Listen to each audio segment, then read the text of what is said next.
So ಇಲ್ಲಿ 41ನೇ ಶ್ಲೋಕದಲ್ಲಿ ಭಾಗವತ ಮನ್ನರು ಏನ್ ಹೇಳ್ತಾ ಇದ್ದಾರೆ ಅಂದ್ರೆ, ವ್ಯಾಸದೇವರು ತನ್ನ ಮಗನಾದ ಸುಖಮುನಿ ಅವರಿಗೆ ಈ ಭಾಗವತಂನ ಬೋಧನೆ ಮಾಡಿದ್ರು.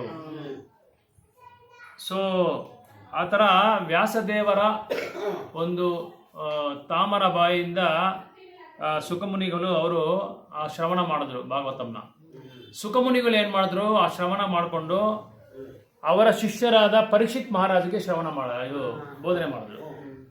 ಪರೀಕ್ಷಿತ್ ಮಹಾರಾಜ್ ಯಾಕಿದು ಕೇಳಬೇಕಾಗಿ ಬಂತು ಅಂತ ಹೇಳಿದ್ರೆ, ಪರೀಕ್ಷಿತ್ ಮಹಾರಾಜ್ ಅವರು ಒಂದ್ಸಲ ರಾಜ್ಯದಲ್ಲಿ ಸಂಚಾರ ಮಾಡುವಾಗ ಕುದುರೆನಲ್ಲಿ ಹೋಗುವಾಗ ಅವ್ರಿಗೆ ಬಾಯಾರಿಕೆ ಆಗೋಯ್ತು.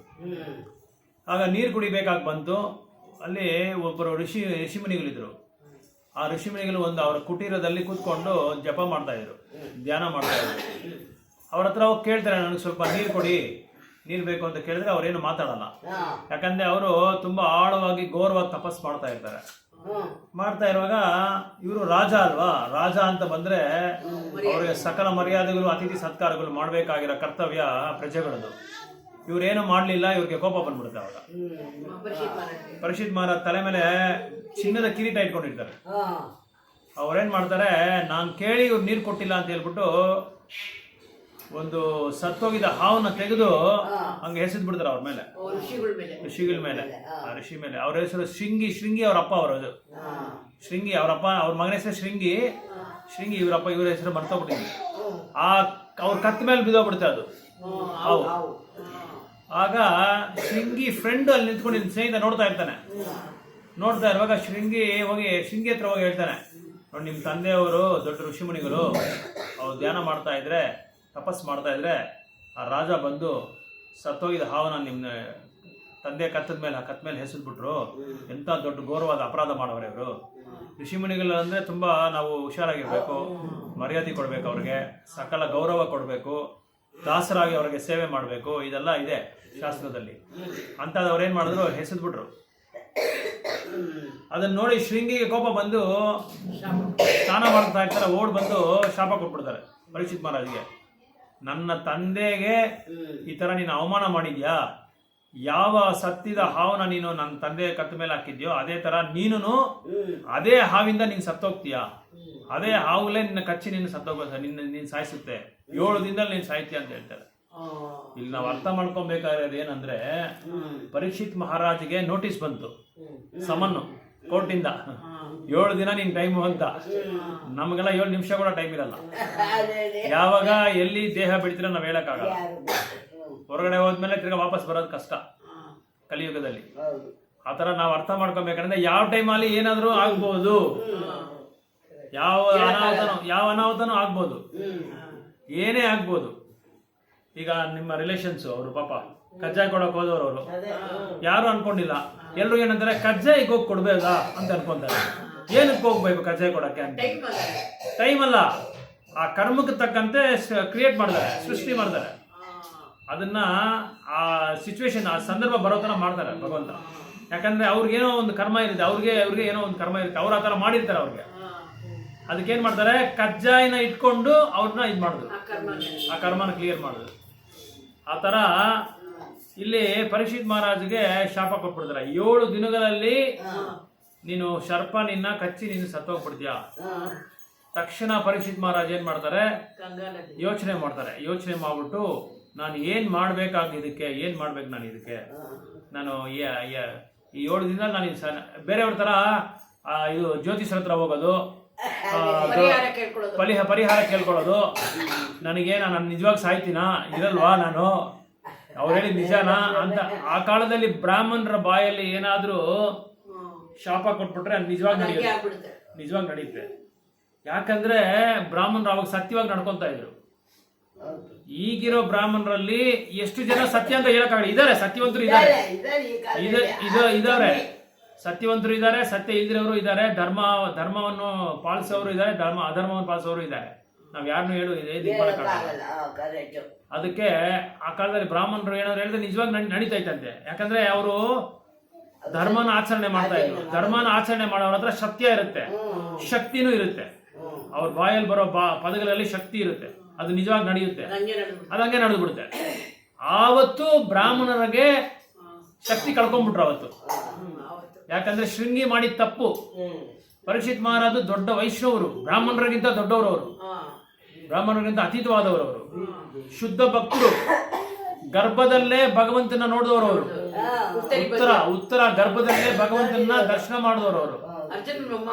ಅಂತ ಹೌದು, ಅಂತವ್ರನ್ನ ಇವ್ರು ಶಾಪ ಕೊಟ್ಬಿಟ್ಟಲ್ಲ ಇವನು ಶೃಂಗಿ ಅಂತ. ಅವ್ರ ಅಪ್ಪನೇ ಅವ್ರನ್ನ ನಿಂದ ಇದ್ ಮಾಡ್ತಾರೆ, ಅವ್ರ ಅಪ್ಪನೇ ಅವ್ರನ್ನ ಇದ್ ಮಾಡ್ತಾರೆ. ಅಲ್ಲ, ಅವ್ರ ಅಪ್ಪನೇ ಬೈತಾರೆ ಅವ್ರನ್ನ, ಏನಕ್ಕೆ ಹಿಂಗ್ ಮಾಡಿದೆ ನೀನು, ಅವ್ರು ಯಾರು ಗೊತ್ತಾ ನಿನ್ಗೆ, ದೊಡ್ಡ ಮಹಾರಾಜರು ಅವರು. ಮಹಾರಾಜರು ಅಂದ್ರೆ ರಾಜರಿಗೆಲ್ಲ ದೊಡ್ಡವರು ಅಂತ ಅರ್ಥ. ಎಲ್ಲಾ ರಾಜರಿಗೂ ದೊಡ್ಡವ್ರನ್ನ ಮಹಾರಾಜ ಅಂತ ಹೇಳೋದು. ಅದಕ್ಕೆ ಸನ್ಯಾಸಿಗಳನ್ನ ಮಹಾರಾಜ ಅಂತ ಹೇಳೋದು. ಎಲ್ಲರಿಗೂ ಶ್ರೇಷ್ಠವಾದವರು ಎಲ್ಲಾ ಕೋಣದಲ್ಲಿನು. ಈ ತರ ನೀನು ಈ ತರ ಮಾಡಿದ ತಪ್ಪು ನಿಂದ ಈಗ ಬ್ರಾಹ್ಮಣ ಕುಳಕ್ಕೆ ಶಕ್ತಿ ಕಳ್ಕೊಂಡ್ಬಿಡ್ತಾರೆ ಅವರು. ಆವತ್ತು ಬ್ರಾಹ್ಮಣ ಹೇಳ್ತಾರೆ ಅದರ ಮಾತು ಏನಂತಂದ್ರೆ, ಇವತ್ತಿಂದ ಬ್ರಾಹ್ಮಣರಿಗೆ ಅವ್ರ ಮಂತ್ರಶಕ್ತಿ ಹೊರಟೋಯ್ತು ಅಂತ, ಮಂತ್ರಶಕ್ತಿ ಹೊರಟೋಯ್ತು ಅಂತ ಹೇಳ್ತಾರೆ ಅವರು. ಯಾಕಂದ್ರೆ ಅವತ್ತು ಮಾಡಬಾರ್ದು ಮಾಡ್ಬಿಟ್ಟ ಶೃಂಗಿ. ಆ ಒಂದು ವೈಷ್ಣವನ್ನ ನಿಂದೆ ಮಾಡಬಾರ್ದಾಗಿತ್ತು, ಆದ್ರೆ ನಿಂದೆ ಮಾಡ್ಬಿಟ್ಟ. ಅದಕ್ಕೆ ತಂದೆ ಬೈತಾರೆ, ನೀನು ಆ ಥರ ಮಾಡಬಾರ್ದಾಯ್ತು ಅವ್ರನ್ನ. ಏನೇ ಇರಲಿ ಅದು ನೀನು ಯೋಚನೆ ಮಾಡಬೇಕಾಯ್ತು. ಅದಕ್ಕೆ ಏನಾದರೂ ಒಂದು ಕೆಲಸ ಮಾಡಬೇಕು ಅಂದರೆ 4 ಜನ ಹತ್ರ ನಾವು ಕನ್ಸಲ್ಟ್ ಮಾಡಬೇಕು, ವಿಚಾರಣೆ ಮಾಡಿ ಏನು ಹೆಂಗೆ ಯಾವ ಥರ ಮಾಡಬೇಕು, ಈ ಥರ ಮಾಡಿದ್ರೆ ಒಳ್ಳೇದು, ಆ ಥರ ಮಾಡಿದ್ರೆ ಒಳ್ಳೇದು ಅಂತ ನಾವು ವಿಚಾರಣೆ ಮಾಡ್ಕೋಬೇಕು. ಅದೇ ಶಾಸ್ತ್ರದಲ್ಲಿ ಹೇಳ್ತಾರೆ. ಶಾಸ್ತ್ರಗಳಲ್ಲಿ ಈಗ ಅಂಬರೀಷ್ ಮಹಾರಾಜ್ ಏನು ಮಾಡಿದ್ರು, ದೂರ್ವಾಸ ಮುನಿ ಬಂದರು. ದೂರ್ವಾಸ ಮುನಿ ಬಂದು ಏನು ಮಾಡಿದ್ರು, 60,000 ಜನ ಕರ್ಕೊಂಡ್ಬಂದ್ರು. ಸರಿ, 60,000 ಜನಕ್ಕೆ ಎಲ್ಲ ಸದುಪಾಯಗಳೆಲ್ಲ ನಡಿಬೇಕಲ್ವಾ, ಸೌಕರ್ಯಗಳು ನಡಿಬೇಕು. ಸರಿ, ನಾನು ಪ್ರಸಾದ ರೆಡಿ ಮಾಡ್ತೀನಿ ಋಷಿಗಳೇ ಅಂತ ಹೇಳಿದ್ರು. ಆಯ್ತು, ನೀನು ಪ್ರಸಾದ ರೆಡಿ ಮಾಡು, ಅವತ್ತು ಏಕಾದಶಿ ದಿನ ನಾನು ಇದಕ್ಕೆ ನದಿಗೆ ಹೋಗಿ ಬಂದು ಸ್ನಾನ ಮಾಡ್ಕೊಂಡು ಬರ್ತೀನಿ, ಕಾಲಕೃತಗಳೆಲ್ಲ ಮುಗಿಸ್ಕೊಂಡ್ ಬರ್ತೀನಿ ಅಂತ ಹೋದ್ರು. ಹೋಗಿದ ತಕ್ಷಣ ಅಲ್ಲಿ ಏನಾಯ್ತು, ಅಂಬರೀಷ್ ಮಹಾರಾಜು ಏಕಾದಶಿ ಮುಗಿದ್ಬಿಡ್ತು, ದ್ವಾದಶಿ ನಾಳೆ ಪಾರಾಯಣ ಮಾಡಬೇಕು. ದ್ವಾದಶಿ ಪಾರಾಯಣ ಮಾಡದೇ ಇದ್ರೆ ಏಕಾದಶಿ ವ್ರತ ಫಲ ಸಿಕ್ಕಲ್ಲ. ಒಂದ್ ವೇಳೆ ಪಾರಾಯಣ ಮಾಡ್ಬಿಟ್ರೆ ಋಷಿ ಮುನಿಗಳಿಗೆ ಅಪರಾಧ ಮಾಡ್ದಂಗ ಆಗುತ್ತೆ, ಅವ್ರನ್ನ ಬಿಟ್ಟು ತಿಂದಂಗ ಆಗುತ್ತೆ. ಆ ಕಾಲದಲ್ಲಿ ಹಂಗೆ ನಿಯಮ. ಯಾರಾದ್ರೂ ಅತಿಥಿಗಳು ಬಂದ್ಬಿಟ್ರೆ ಅವ್ರಿಗೆ ಹಾಕ್ಬೇಕು ಮೊದಲು ಊಟ, ಆಮೇಲೆ ನಮ್ದು. ಅದೊಂದು ಪದ್ಧತಿ. ಇನ್ನೊಂದು ಪದ್ಧತಿ ಏನಂದ್ರೆ, ಧರ್ಮರಾಜರು ಅವರೆಲ್ಲ ಏನ್ ಮಾಡ್ತಾರೆ ಅಂದ್ರೆ, ಪ್ರಸಾದ ತಿನ್ನೋಕ್ ಬದಲು ಹೊರಗಡೆ ಹೋಗಿ ನಿಂತ್ಕೊಂತಾರೆ. ನಿಂತ್ಕೊಂಡು 3 ಸಲ ಕರಿಬೇಕು, ಪ್ರಸಾದ ರೆಡಿಯಾಗಿದೆ ಬನ್ನಿ ಬನ್ನಿ ಬನ್ನಿ ಬನ್ನಿ ಅಂತ 3 ಸಲ ಕರಿಬೇಕಂತೆ. ಆ ತರ ಕರೆದ್ಬಿಟ್ಟು ಆಮೇಲೆ ಊಟ ಮಾಡ್ಬೇಕಂತೆ, ಆಮೇಲೆ ಪ್ರಸಾದ ತಿನ್ಬೇಕಂತೆ. ಈ ತರ ನಿಯಮ ಆ ತರ. ಯಾಕಂದ್ರೆ ಪ್ರಸಾದ ಕೆಲವರು ಪ್ರಸಾದ ದಾನ ಮಾಡ್ಬೇಕು. 4 ಜನಕ್ಕೆ ದಾನ ಕೊಟ್ಟು ಆಮೇಲೆ ತಗೋಬೇಕು ನಾವು ಪ್ರಸಾದ ಅಂತ ಅರ್ಥ. ಈ ತರ ನಿಯಮಗಳೆಲ್ಲ ಅವಾಗಿತ್ತು, ಫಾಲೋ ಮಾಡ್ತಾ ಇದ್ರು. ಆಮೇಲೆ ಏನೇ ಸಮಸ್ಯೆ ಬಂದ್ರೆ ಮಂತ್ರಿಗಳನ್ನೆಲ್ಲ ಕೇಳ್ತಾರೆ. ಮಂತ್ರಿಗಳು ಸತ್ಯವಾದವರು. ಈ ಕಾಲದ ತರ ಮಂತ್ರಿಗಳೆಲ್ಲ ಅವರು. ಈ ಕಾಲದ ಮಂತ್ರಿಗಳೆಲ್ಲ ಏನ್ ಮಾಡ್ತಾರೆ ಅಂದ್ರೆ, ಅವ್ನು ಬೋಡಿಸ್ಬಿಟ್ಟು ಇವ್ರು ಚೇರ್ ಮೇಲೆ ಕುತ್ಕೊಳ್ಳಕ್ಕೆ, ಯಾವಾಗ ಚೇರ್ ಮೇಲೆ ಕುತ್ಕೊಳ್ಳ ಅಂತಿರ್ತಾರೆ. ಅವ್ನ್ ಚೇರ್ ಮೇಲೆ ಕುತ್ಕೊಂಡಿರೋ ಏನ್ ಮಾಡ್ತಾನೆ, ಅವನ್ ಮಗನ್ ಕೂರ್ಸಕ್ ರೆಡಿ ಆಗಿರ್ತಾನೆ. ಈ ತರ ಇದೆ ಕಾಲ ಇವಾಗ. ಈ ತರ ಮೋಸ, ದರೋಡ, ಅಯೋಗ್ಯತನ, ಅಧರ್ಮ, ಅನೀತಿ, ಅಶಾಂತಿ ಇದೆಲ್ಲ ಹೋಗ್ತಾ ಇದೆ ಇದರಲ್ಲಿ, ದೇಶದಲ್ಲಿ. ಸೊ ಪರೀಕ್ಷಿತ್ ಮಹಾರಾಜ್ ಏನ್ ಮಾಡ್ತಾರೆ, ತಕ್ಷಣ ಗಂಗಾ ನದಿ ಹತ್ರ ಹೋಗ್ಬಿಟ್ಟು ದಟ್ಟದಲ್ಲಿ ಕುತ್ಕೊಂಡು ಯೋಚನೆ ಮಾಡ್ಬಿಟ್ಟು ಇದಕ್ಕೆ ಸರಿಯಾದ ವ್ಯಕ್ತಿ ಯಾರು ಅಂತ ಹೇಳ್ಬಿಟ್ಟು ಸುಖಮುನಿಯನ್ನ ಆಯ್ಕೆ ಮಾಡ್ಕೊಂಡು ಸುಖಮುನಿ ಹತ್ರ ಹೋಗಿ ಅಲ್ಲಿ ಕುತ್ಕೊಂಡ್ಬಿಡ್ತಾರೆ. ಆ ಸುಖಮುನಿ ಹತ್ರ ಕುತ್ಕೊಂಡು ಎಲ್ಲ ರಾಜ್ಯ, ಚಿನ್ನ, ಅದು ಏನೋ ಹೆಂಡತಿ ಸೌಂದರ್ಯವತಿ, ಅಷ್ಟೊಂದು ಸೌಂದರ್ಯ ಎಲ್ಲಾರನ್ನೂ ಬಿಟ್ಬಿಡ್ತಾರೆ. ಹೆಂಡತಿನ ಬಿಟ್ಬಿಡ್ತಾರೆ, ರಾಜ್ಯನ ಬಿಟ್ಬಿಡ್ತಾರೆ, ಸ್ವತ್ತು ಸಂಪತ್ತು ಆಸ್ತಿ ಎಲ್ಲ ಬಿಟ್ಟು ವೈರಾಗ್ಯ ತಗೊಂಡು ಹೋಗಿ ಇವ್ರ ಮುಂದೆ ಕುತ್ಕೊಂಡ್ಬಿಡ್ತಾರೆ. ಸುಖಮುನಿಗಳ ಹತ್ರ ಹೆಂಗ್ ಕುತ್ಕೊಂತಾರೆ ಅಂದ್ರೆ, ಇದು ಏನದು ಗೋಸೆ ಹಾಕೊಂಡು ಅದ್ ಹಾಕೊಂಡು ಕುತ್ಕೊಂಡ್ಬಿಡ್ತಾರೆ. ಏನಿಲ್ಲ ಮೈ ಮೇಲೆ, ಅದೊಂದೇ ಹಿಂಗ್ ಕುತ್ಕೊಂಡ್ಬಿಡ್ತಾರೆ. ಹಿಂಗ್ ಕೆಳಗಡೆ ಒಂದು ರಾಜ ಹೆಂಗಿರ್ಬೇಕು, ಚಿನ್ನ ಎಲ್ಲ ತುಂಬ್ಕೊಂಡ್ಬಿರ್ಬೇಕು, ಮೈಯೆಲ್ಲ ಚಿನ್ನ ತುಂಬ್ಕೊಂಡಿರ್ಬೇಕು ಅಂತ. ಅದೆಲ್ಲ ಬಿಟ್ಟು ಅದೃಷ್ಟ ಅಲ್ಲ, ಅವ್ರಿಗಿಷ್ಟ ಬಂದು ಏನ್ ಮಾಡ್ಬೇಕೀಗ, ನಾನು ಯೋಚನೆ ಮಾಡಿದ್ ಏನ್ ಮಾಡ್ಬೇಕಂತ. ಈಗ ನೀವು ಭಾಗವತಂ ಕೇಳ್ಬೇಕು ಅಂತ ಹೇಳ್ತಾರೆ ಅವ್ರು. ಆವಾಗ ಅವ್ರೇನ್ ಮಾಡ್ತಾರೆ, ಸುಖಮುನಿ ಹತ್ರ ಹೋಗಿ ಕೇಳ್ಕೊಂತಾರೆ, ಇದು 7 ದಿನದಲ್ಲಿ ನಾನು ನನ್ನ ದೇಹ ಬಿಡ್ತಾ ಇದ್ದೀನಿ, ನೀವು ನನಗೆ ಏನ್ ಮಾಡ್ಬೇಕೋ ನಾನು ಮಾಡಿ ಅಂತ ಹೇಳುವಾಗ, ಆವಾಗ ಸುಖಮುನಿಗಳು ಏನ್ ಮಾಡ್ತಾರೆ, ತನ್ನ ತಂದೆಯಿಂದ ಭಾಗವತಂನ ಕೇಳಿರ್ತಾರೆ. ವ್ಯಾಸದೇವರಿಂದ. ಕೇಳುವಾಗ ಆ ಭಾಗವತಂನ ಇವ್ರಿಗೆ ಉಪದೇಶ ಮಾಡ್ತಾರೆ, ಪರೀಕ್ಷಿತ್ ಮಹಾರಾಜ್ಗೆ. ಆವಾಗ ಸುಖಮುನಿನೂ ಅಲ್ಲಿ ಸೂತ ಗೋಸ್ವಾಮಿ ಅಲ್ಲಿ ಕೂತಿರ್ತಾರೆ. ಸೂತ ಗೋಸ್ವಾಮಿ ಏನ್ ಮಾಡ್ತಾರೆ, ಪರೀಕ್ಷಿತ್ ಮಹಾರಾಜ್ಗೆ ಬೋಧನೆ ಮಾಡುವಾಗ ಸೂತ ಗೋಸ್ವಾಮಿನ ಅಲ್ಲಿ ಕೂತಿರ್ತಾರೆ. ಸೂತ ಮುನಿನ ಎಲ್ಲ ಕೇಳ್ಕೊಂತಾರೆ. ಅದನ್ನೆಲ್ಲ ಕೇಳ್ಕೊಂಡು ನೈಮಿಷಾರಣ್ಯಕ್ಕೆ ಹೋಗಿ ಆ 80,000 ಜನ ಋಷಿಗಳಿದ್ದಾರೆ. ಸೌನಕ ಋಷಿ ಅದಕ್ಕೆ ಇದು ತಂಡದ ನಾಯಕ.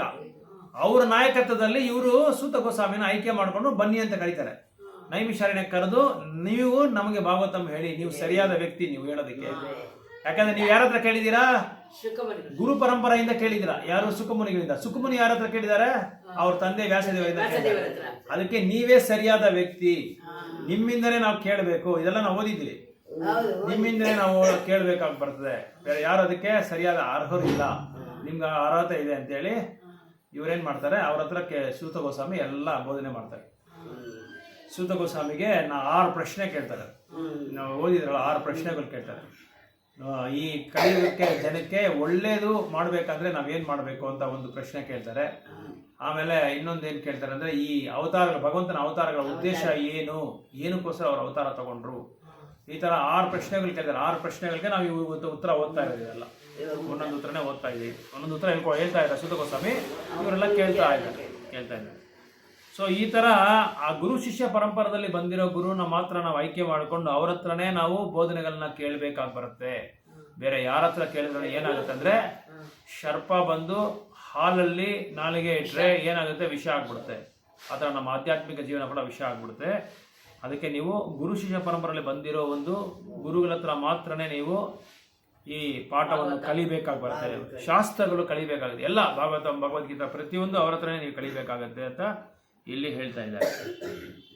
Men with a poor fund of knowledge only accept the history of the world from the time of Buddha or since 600 BC on period of all histories. ಇಲ್ಲಿ ಹೇಳ್ತಾ ಇದ್ದಾರೆ ಪ್ರಭುಪಾದರು, ಬುದ್ಧನ ಕಾಲದಿಂದ ಬಂದಿರೋ ಶಾಸ್ತ್ರಗಳು ಮಾತ್ರನೇ ಇವರು ಅಂಗೀಕಾರ ಮಾಡ್ತಾ ಇದ್ದಂತೆ ಜನ.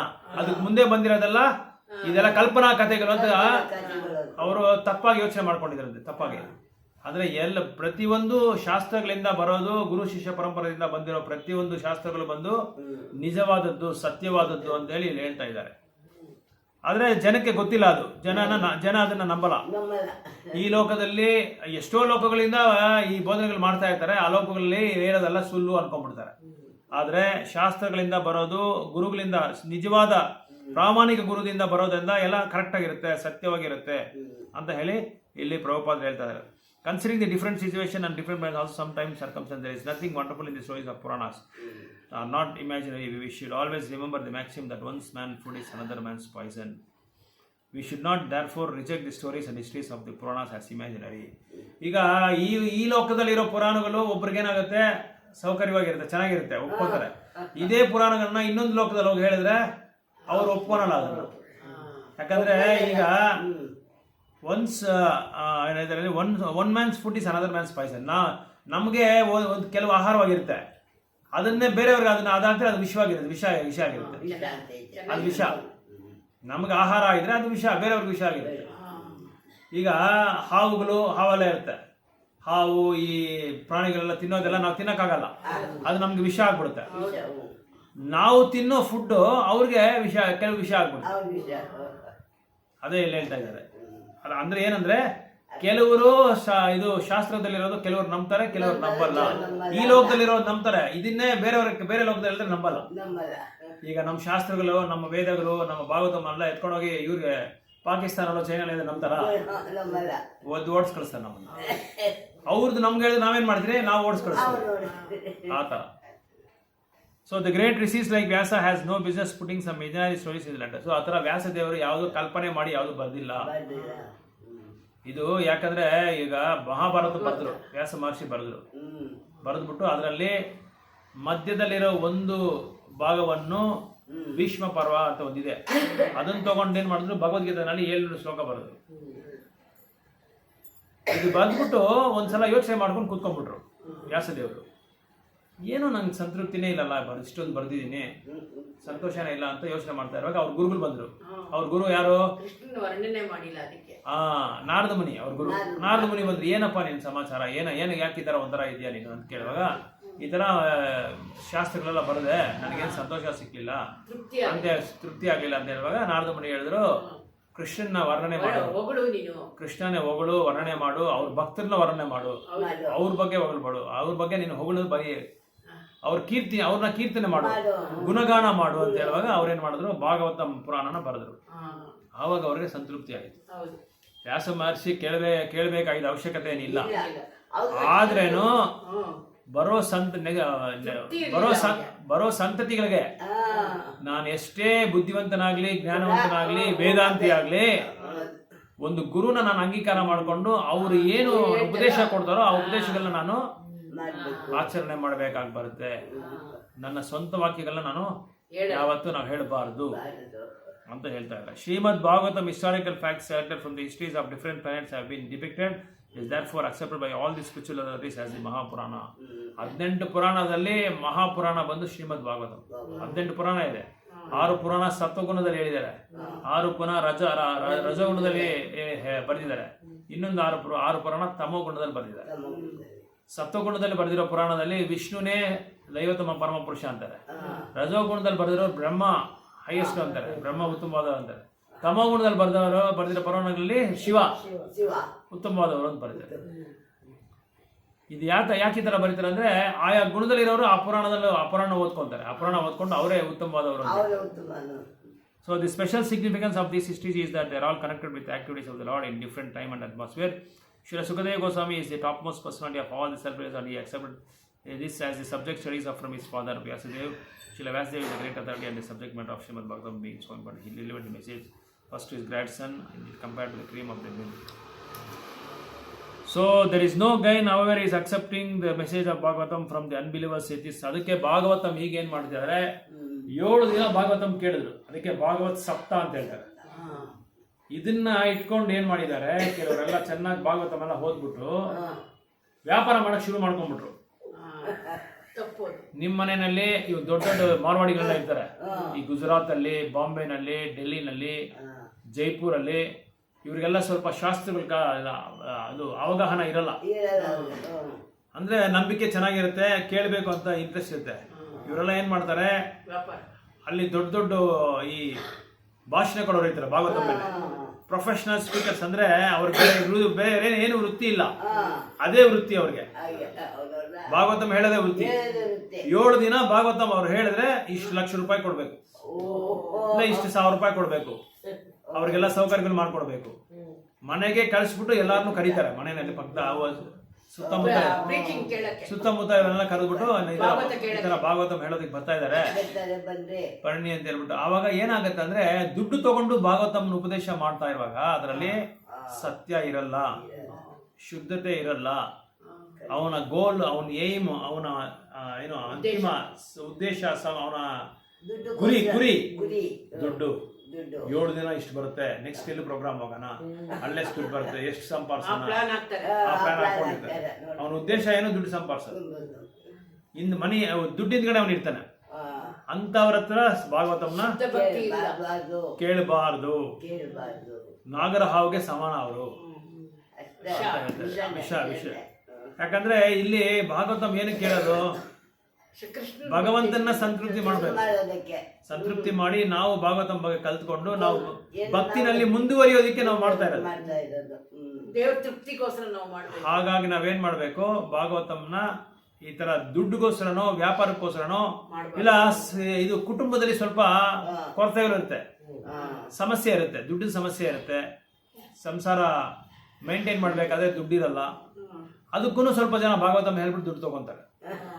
ಈ ತರ ಎಲ್ಲ ಮಾಡ್ತಾರೆ, ಈ ತರ ಎಲ್ಲ ಮಾಡ್ತಾ ಇದ್ದಾರೆ, ಇನ್ನೂ ಇದ್ದಾರೆ, ಇನ್ನು ಮಾಡೋರೆಲ್ಲ ಇದ್ದಾರೆ.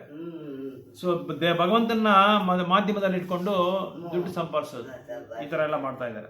ಆ ತರ ಅವ್ರು ಮಾಡ್ಬೋದು, ಅವ್ರು ಹೋಮ ತಾನೇ ಮಾಡ್ತಾರೆ. ಅದು ಬಂದು ಅವರು ಬಾಯಿ ಬಿಟ್ಟು ಕೇಳಬಾರದು, ರೇಟ್ ಫಿಕ್ಸ್ ಮಾಡಬಾರದು. ಅವ್ರಿಗೆ ಎಷ್ಟು ಸ್ತೋಮತೆ ಇದೆಯೋ ಅಷ್ಟು ಕೊಡ್ಬೋದು, ಅವ್ರ ಕೆಪಾಸಿಟಿ ತಕ್ಕಂತೆ ಕೊಡ್ಬೋದು. ಆದ್ರೆ ಹೋಮ ಮಾಡಿಸ್ಕೊಳ್ಳೋರು ಸುಮ್ಮನೆ ಮಾಡಿಸ್ಕೋಬಾರ್ದು. ಅವ್ರಿಗೇನೋ ಬ್ರಾಹ್ಮಣರಿಗೆ ಸ್ವಲ್ಪ ಕೊಡ್ಬೇಕು, ಹಂಗ್ ಕೊಡದೇ ಇದ್ರೆ ಅದು ದೊಡ್ಡ ಪಾಪ. ಅದು ಭಗವದ್ಗೀತಾನಲ್ಲಿ ಪ್ರಭುಪಾದ ಹೇಳಿದ್ದಾರೆ, ಒಂದು ಶ್ಲೋಕ 18ನೇ ಅಧ್ಯಾಯದಲ್ಲಿ ಹೇಳಿದ್ದಾರೆ, ಯಾವ ಬ್ರಾಹ್ಮಣರು ಬಂದೇನೋ ಅವ್ರು, ಯಾಕಂದ್ರೆ ಅವರು ನಂಬಿರೋದೇ ಅದನ್ನೇ, ಅವ್ರು ಬೇರೆ ಏನು ವ್ಯಾಪಾರ ಇಲ್ಲ. ಅವ್ರು ಬ್ರಾಹ್ಮಣರು ನಾವು ಬೈತಿರಲ್ವ, ಅವ್ರಿಗೆ ಬೇರೆ ಏನ್ ವ್ಯಾಪಾರ ಅವರು ನಿಜವಾದ ಬ್ರಾಹ್ಮಣರು ಕುಡಿಯೋಲ್ಲ, ಸೇದಲ್ಲ, ಹೊರಗಡೆ ಎಲ್ಲಿ ತಿನ್ನಲ್ಲ, ಯಾವುದೇ ಒಂದು ಅಕ್ರಮ ಸಂಬಂಧ ಇರಲ್ಲ ಅವ್ರಿಗೆ. ಇದು ಎಲ್ಲರ ಮನೆಯಲ್ಲಿ ತಿನ್ನಲ್ಲ ಅವರು. ನಿಜವಾದ ಬ್ರಾಹ್ಮಣರು ಹೇಳೋದು, ಶುದ್ಧ ಬ್ರಾಹ್ಮಣರು ಹೇಳೋದು ನಾನು, ಅವ್ರು ಎಲ್ಲಿ ಏನು ತಗೊಳ್ಳಲ್ಲ ಅಂತ. ಅವ್ರಿಗೆ ನಾವ್ ಏನ್ ಬೇಕಾದ್ರೂ ಕೊಡ್ಬೋದು, ನಿಜವಾಗಿ ಕೊಡ್ಬೇಕು. ಆಕ್ಚುಲ್ ಆಗಿ ದೇವಸ್ಥಾನದಾಗ ಕೂಡ ಹುಂಡಿಗೆ ಹಾಕ್ಬಾರ್ದು ದುಡ್ಡು. ಬ್ರಾಹ್ಮಣರಾಗ ಅಲ್ಲಿ ಪೂಜಾರಿ ಪೂಜೆ ಮಾಡ್ತಾರಲ್ಲ ಅವ್ರಿಂದ ಕೊಡ್ಬೇಕು. ನಿಜವಾದ ಪೂಜಾರಿ ಆದ್ರೆ, ದುಡ್ಡು ಹೊಡಿಯೋ ಪೂಜಾರಿ ಆದ್ರೆ ಅಲ್ಲ, ಅದು ನಾವು ನೋಡ್ಕೊಬೇಕಾಗ್ಬರುತ್ತೆ. ಯಾಕಂದ್ರೆ ಇಲ್ಲಿ ಹೊಸೂರಲ್ಲಿ ತುಂಬಾ ಜನ ಇದ್ದಾರೆ, ಒಳ್ಳೆಯವರು ಇದ್ದಾರೆ, ಆತರ ಈ ತರ ಆತರ ಎರಡು ತರನೂ ಇದ್ದಾರೆ, ನಾವ್ ಹೇಳಕ್ಕಾಗಲ್ಲ. ಇನ್ನೊಂದು ಬ್ರಾಹ್ಮಣರಿಗೆ ಬೇರೆ ಏನು ವ್ಯಾಪಾರ ಇರಲ್ಲ, ಕೆಲವು ಬ್ರಾಹ್ಮಣರು ಮಾತ್ರ ವ್ಯಾಪಾರ ಮಾಡೋದು. ಎಲ್ಲಾ ಬ್ರಾಹ್ಮಣರು ಇದನ್ನೇ ನಂಬಿರ್ತಾರೆ. ಅದಕ್ಕೆ ಅವ್ರ ಮೇಲೆ ನಾವು ತುಂಬಾ ಇದನ್ನು ಇದು ಮಾಡಬಾರ್ದು, ಅವ್ರನ್ನ ಬೇರೆ ತರ ಯೋಚನೆ ಮಾಡಕ್ಕಾಗಲ್ಲ. ಯಾಕಂದ್ರೆ ಅವ್ರಿಗೆ ಬೇರೆ ಏನು ವಿಧಿ ಇಲ್ಲ, ಬೇರೆ ಏನು ಸಂಪಾದನೆ ಇಲ್ಲ, ಅದ್ರ ಮೇಲೆ ಅವ್ರು ಆಧಾರ ಪಟ್ಟಿರ್ಬೇಕು. ಅವರು ಅದನ್ನ ಕೆಲವ್ರು ಏನ್ ಮಾಡೋರು ಅರ್ಥ ಮಾಡ್ಕೊಳಲ್ಲ. ಅದ್ರಲ್ಲಿ ಕೆಲವು ಬ್ರಾಹ್ಮಣರು ತುಂಬಾ ಆಸೆ ಬಿದ್ದ್ಬಿಡ್ತಾರೆ, ತುಂಬಾ ಆಸೆ ಬಿದ್ಬಿಡ್ತಾರೆ. ಯಾಕಂದ್ರೆ ಅವ್ರಿಗೂ ಹೆಂಡತಿ ಮಕ್ಳಿದ್ದಾರೆ, ಮಕ್ಕಳನ್ನ ಒಂದು ಲಿಮಿಟ್ ಇರುತ್ತೆ, ಆ ಲಿಮಿಟ್ ತಕ್ಕಂತೆ ಅವರು ತಗೋಬೇಕಾಗ್ಬಾರ್ದು.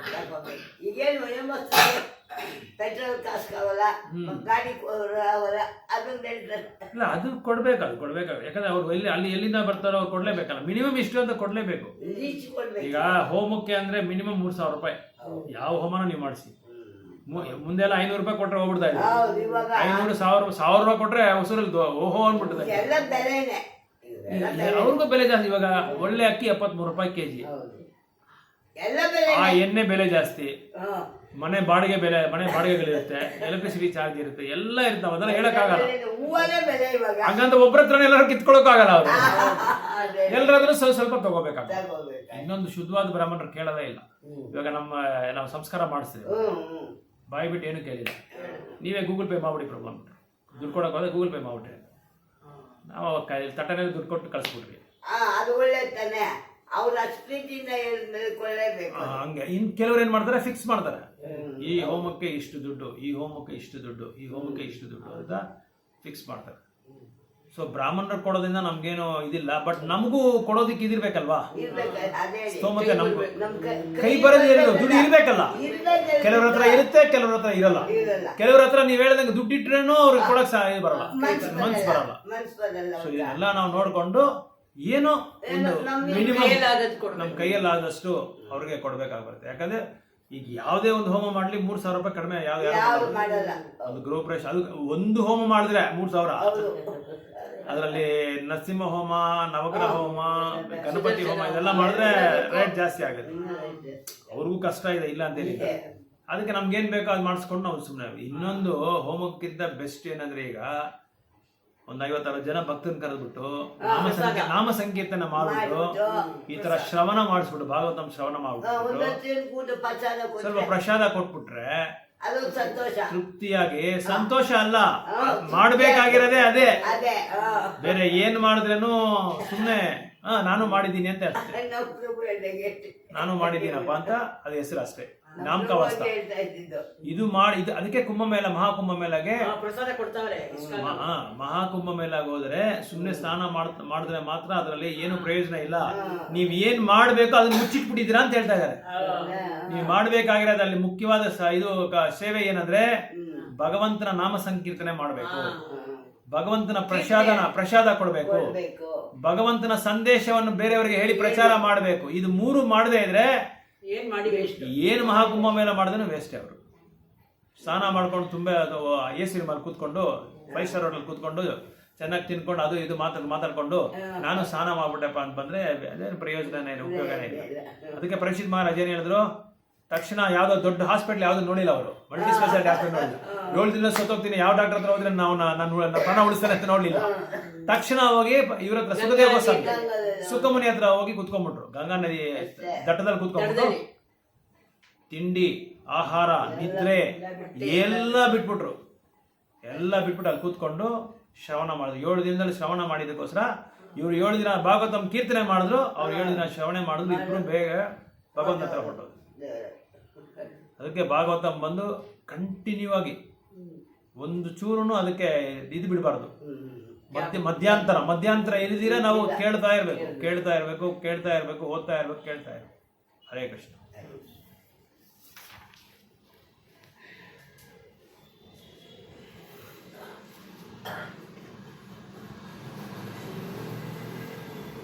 ಸಾಕಲ್ಲ, ನಾಳೆ ನೋಡೋಣ.